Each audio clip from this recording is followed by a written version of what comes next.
Dear students, आज जो हमारे वीडियो लेक्चर का जो टॉपिक है वो है लीफ सेनेसेंस, जिसको हिंदी में कहा जाता है पर्ण जीर्णता या पत्ती की जीर्णता। ये जो सेनेसेंस का जो टॉपिक है, ये टॉपिक दरअसल फिजियोलॉजी में भी पढ़ाया जाता है, वहाँ पर भी हम सेनेसेंस को पढ़ते हैं। यहाँ एनाटॉमी में भी हम इसको पढ़ेंगे आज।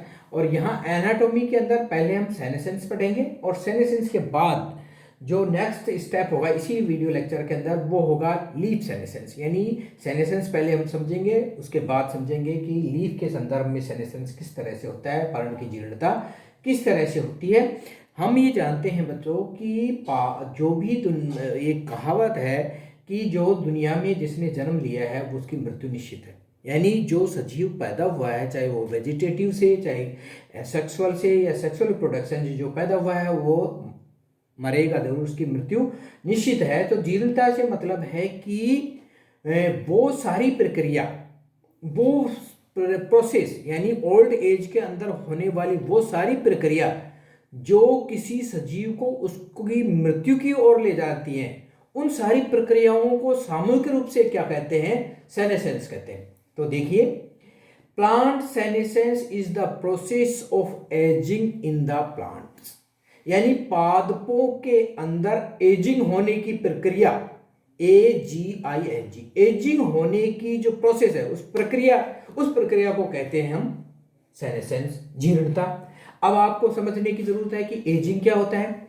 Ageing is the defined as the process of progressive deterioration in the structure and functions of the cells, tissue, organs of the organism as it grows older। यानी किसी भी ऑर्गेनिज्म का मतलब किसी भी जीव, वो माइक्रो हो सकता है, वो प्लांट हो सकता है, वो एनिमल हो सकता है।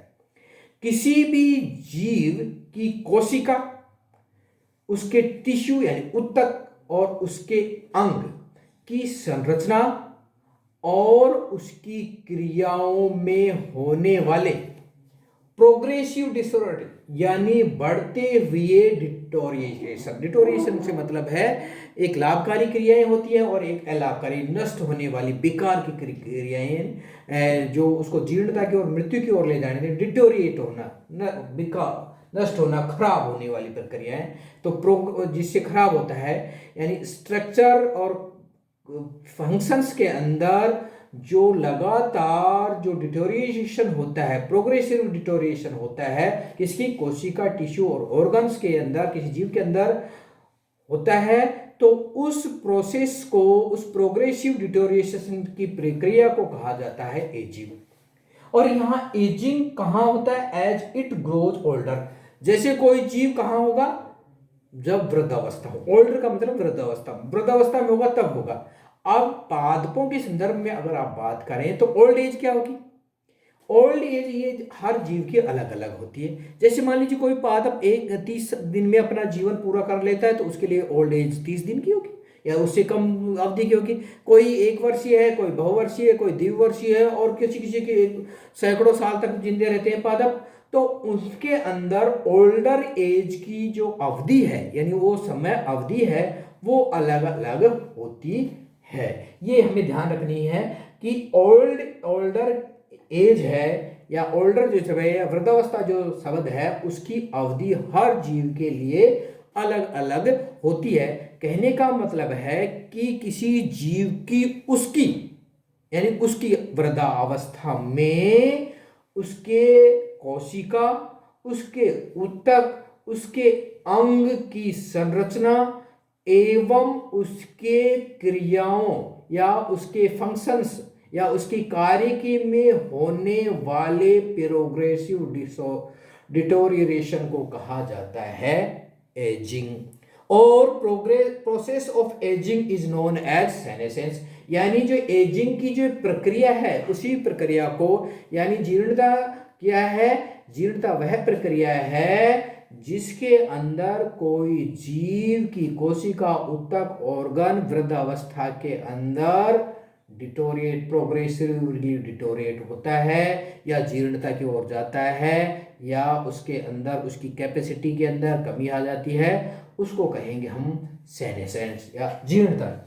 जब कोई सजीव, अब देखिए इसको आगे और एक्सप्लेन किया है, जब कोई सजीव जब वृद्धावस्था या अधिक आयु का होता है तो धीरे धीरे उसकी उपापचय क्रिया, यानी जब ये वृद्धावस्था है ना, ये सबके लिए कॉमन नहीं है, ये ह्यूमन बीइंग के लिए नहीं है, ये प्लांट्स के लिए है। जैसे मान लीजिए कोई 30 दिन का पादप है, जैसे बाजरा है उसके लिए अलग आएगी, पीपल के लिए अलग आएगी, आम के लिए अलग आएगी, और सिकोया के लिए अलग आएगी, और आपके अगेव के लिए अलग आएगी, पाम के लिए अलग, यानी ये वृद्धावस्था है, ये सबके लिए बदल जाएगी।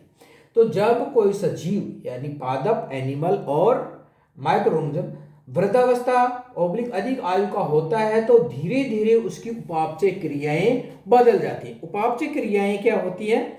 उपापचय क्रियाओं के अंदर दो तरह की अभिक्रियाएं होती हैं, एक कैटाबोलिक और एक एनाबोलिक। तो जब वो अधिक उम्र का हो जाता है, वृद्धावस्था में चला जाता है, तो मेटाबॉलिक एक्टिविटीज में एनाबॉलिक प्रक्रियाएं कम हो जाती हैं और कैटाबॉलिक प्रक्रियाएं ज्यादा हो जाती है। कैटाबॉलिक का मतलब है कि जो हायर मॉलिक्यूल्स हैं, जो लार्ज साइज के मॉलिक्यूल्स हैं, उनका विघटन चालू हो जाता है।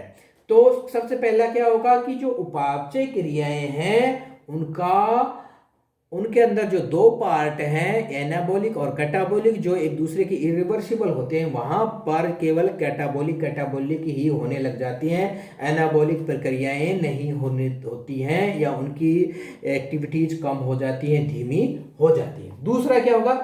क्षतिग्रस्त ऊतकों की मरम्मत की क्षमता घटने लगती है, यानी पादप जब बढ़ता है तो हवा के अंदर या जो भी एनवायरनमेंट है उसकी जो क्षति पहुंचती है, उसकी जो रिपेयर करने की जो क्षमता है वो कम हो जाती है, जिससे क्या होगा, उस सजीव की कोशिकाएं ऊतक धीरे धीरे विभिन्न कार्यों को संपन्न करने में दुर्लभ हो जाती हैं, और शरीर की प्रतिरोधक क्षमता यानी जो बीमारियों से लड़ने की क्षमता भी कम हो जाती है, यानी रिपेयर करने की क्षमता।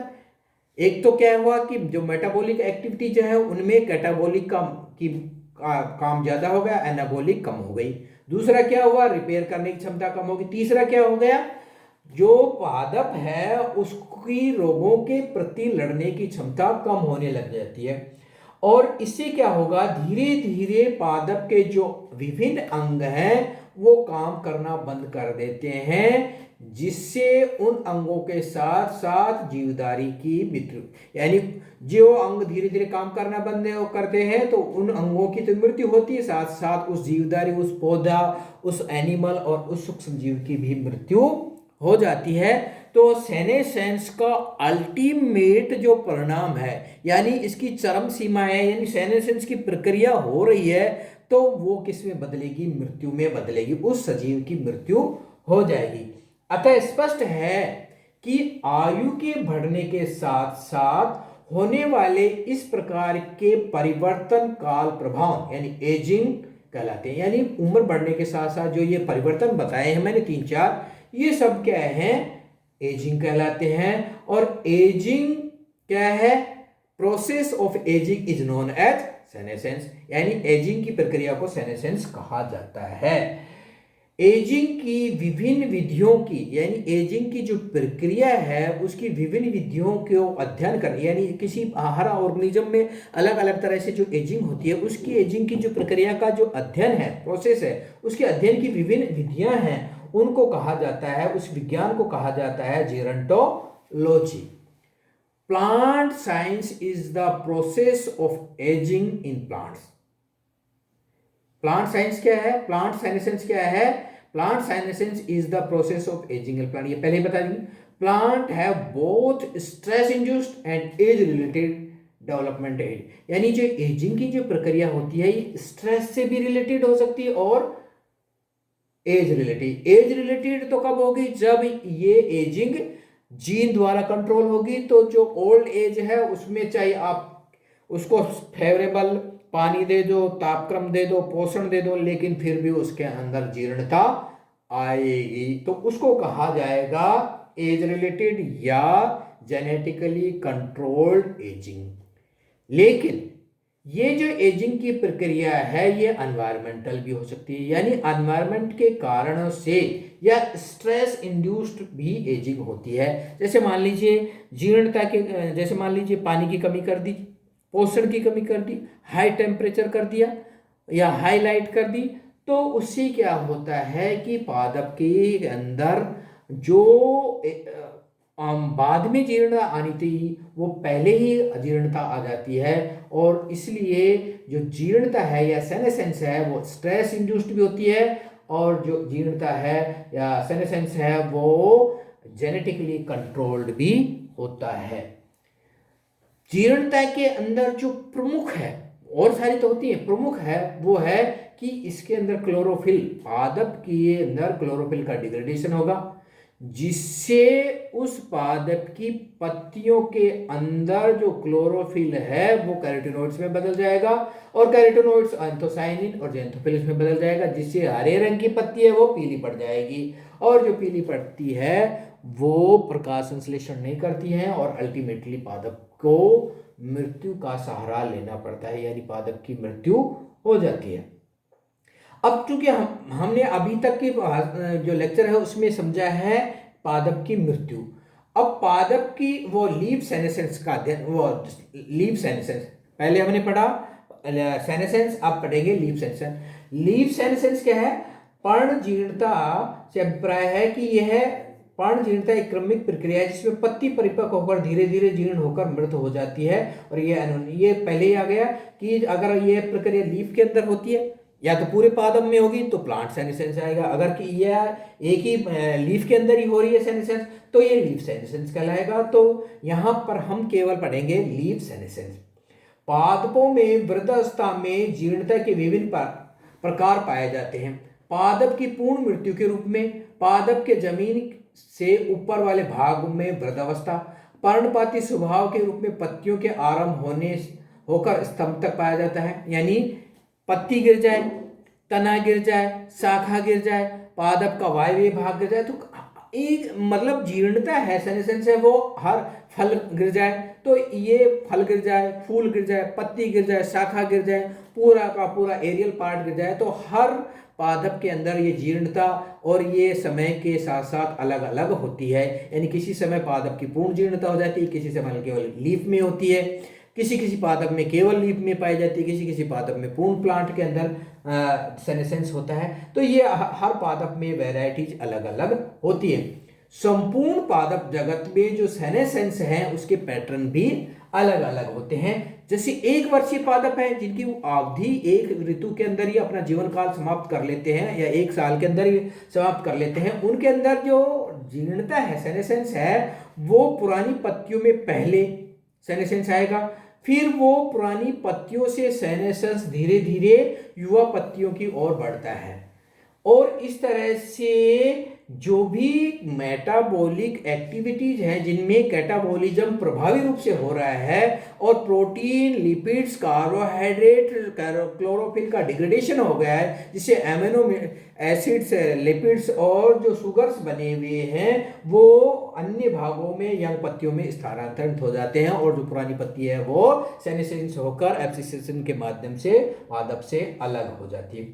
दूसरा है डेसिडुअस फॉरेस्ट, यानी जो पतझड़ वन है, उन पतझड़ वाले वनों के अंदर भी पत्तियों के अंदर जीर्णता या लीफ सेनेसेंस पाया जाता है।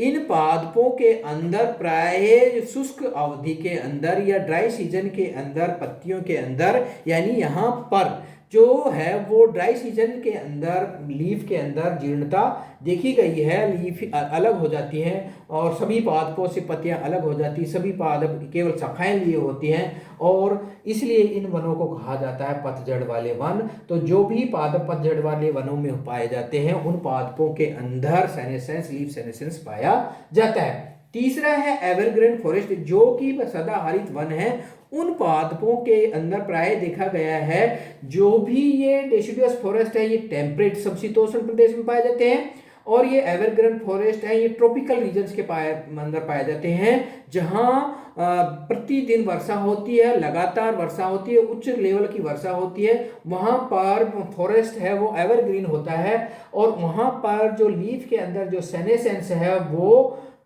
कम मात्रा में होता है या बहुत कम लीफ गिरती हैं, और ये देखा गया है कि पूरा का पूरा पादप हरा ही दिखाई जाता है। इसलिए इन एवरग्रीन फॉरेस्ट के अंदर जो पत्तियां हैं या पौधे के ऊपर लीव्स हैं वो हमेशा पाई जाती हैं।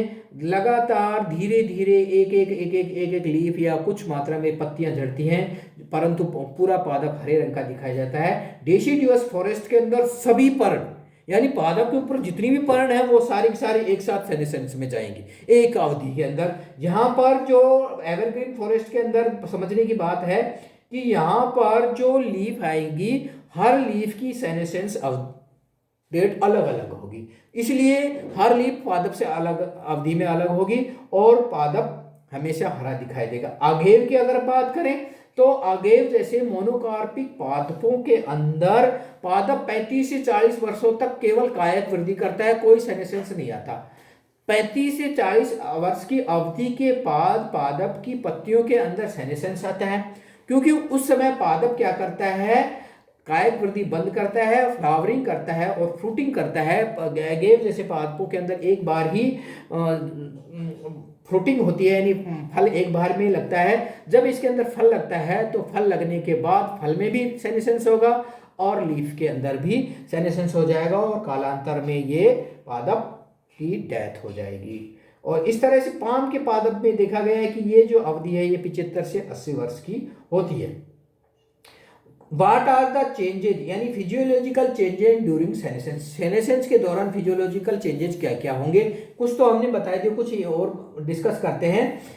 फिजियोलॉजिकल चेंजेस क्या होंगे कि जिस कोशिकाएं लीफ के अंदर, अगर हम बात करें, समझने की बात है लीफ, तो लीफ की कोशिकाओं के अंदर हाइड्रोलाइटिक एंजाइम्स की मात्रा बढ़ने लग जाती है। जब ये सेनेसेंस होता है तो उस समय प्रोटीन, न्यूक्लिक एसिड, वसा, कार्बोहाइड्रेट तथा क्लोरोफिल का अपघटन हो, क्योंकि जैसे जैसे हाइड्रोलाइटिक एंजाइम बढ़ेंगे ये प्रोटीन, न्यूक्लिक एसिड, वसा, कार्बोहाइड्रेट तथा क्लोरोफिल का डिग्रेडेशन कर देते हैं, जिससे ये सारे के सारे मैक्रोमोल्यूल्स माइक्रोमोलिक्यूल्स में बदल जाते हैं। क्लोरोफिल भी अपने छोटे छोटे पार्टिकल्स या माइक्रोमोलिक्यूल्स में बदल जाता है, जिससे क्लोरोफिल नष्ट होने के बाद में पादप की लीफ के अंदर केवल एंथोसायनिन और जो जैंथोकोइड्स और कैरोटीनॉइड्स ही बने मिलते हैं। इसलिए पादप की, क्योंकि क्लोरोफिल डिग्रेडेड हो गया है, इसलिए पादप की पत्तियां अब हरे रंग की नहीं दिखाई देकर कैसी दिखाई देती हैं, पीले, लाल, पीले, कॉपर रंग की दिखाई देती हैं। और ये इसके अलावा क्या होता है कि जो क्लोरोफिल डिग्रेडेशन के साथ साथ यूविस्को जो मुख्य एंजाइम है जो कि प्रकाश संश्लेषण के लिए उत्तरदायी है, यह एंजाइम की क्रियाशीलता भी खत्म हो जाती है, जिससे कि लीफ के अंदर प्रकाश संश्लेषण बंद हो जाता है। तो सबसे पहला परिवर्तन तो ये आएगा लीफ की कोशिकाओं के अंदर। इसके अलावा कुछ ऐसे हार्मोन, फिजियोलॉजी के हिसाब से अगर हम बात करें तो बहुत सारे ऐसे हार्मोन हैं जो कि सेनेसेंस की क्रिया को प्रभावित करते हैं, जिसमें इथाइलिन और एब्सिसिक एसिड ऐसे हैं जो कि सेनेसेंस की क्रिया को इंड्यूस करते हैं, जबकि ऑक्सिन, जिब्रेलिन तथा साइटोकाइनिन ऐसे एंजाइम्स हैं जो कि जीर्णता की क्रिया या सेनेसेंस की क्रिया को रोकते हैं, स्थगित करने में सहायक होते हैं। इसलिए इथाइलिन और एब्सिसिक अम्ल को सामूहिक रूप से मृत्युकारी या डेथ हार्मोन्स कहा जाता है। इफेक्ट ऑफ सेनेसेंस, सेनेसेंस का पादप पर क्या प्रभाव होता है? किसी भी पादप पर जीर्णता का जो चरम उत्कर्ष है वो है उसकी मृत्यु।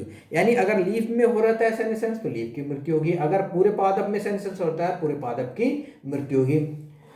पुरानी पत्तियों की जीर्णता के फलस्वरूप इनके झड़ने से पूर्व पोषक तत्वों का पादप के अन्य विकासशील भागों में पुनर्वितरण होता है।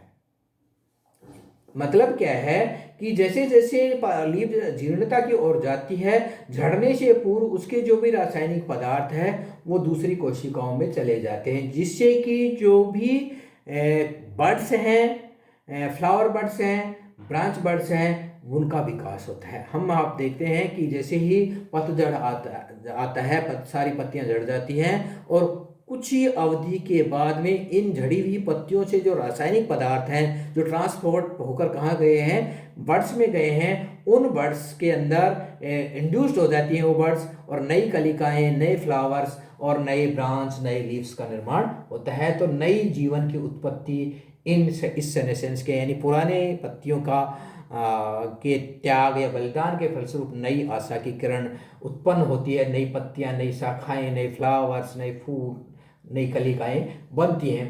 पर्णपाती वृक्ष जीर्णता के माध्यम, दूसरा ये देखिए प्रतिकूल परिस्थितियों में जो डेसिडुअस फॉरेस्ट है वो अपने आप को ट्रांसपायरेशन के रूप में अपनी आपकी कैपेसिटी बिल्डअप करते हैं और अपने आप को बचाते हैं, ताकि उनके अंदर जो ग्रीष्म ऋतु है उसके अंदर ग्रीष्म ऋतु ट्रांसपायरेशन कम हो सके और जल की हानि न्यूनतम होए। तो ये एक सेनेसेंस एक टॉपिक है जो कि फिजियोलॉजी में भी पढ़ाया जाता है और आपके एनाटॉमी के कोर्स में भी है। तो इसके अंदर लीफ सेनेसेंस, हमने पहले सेनेसेंस बताया आपको और लीफ सेनेसेंस बताया। इसके जो पीडीएफ नोट्स हैं वो हम आपको व्हाट्सएप पर अभी भेज देंगे और आप इसको डिटेल पढ़िए। जो इसका नेक्स्ट पार्ट है वो है एफसीसी लीफ एब्सेसिस, वो हम कल लेंगे आपको। Thank you.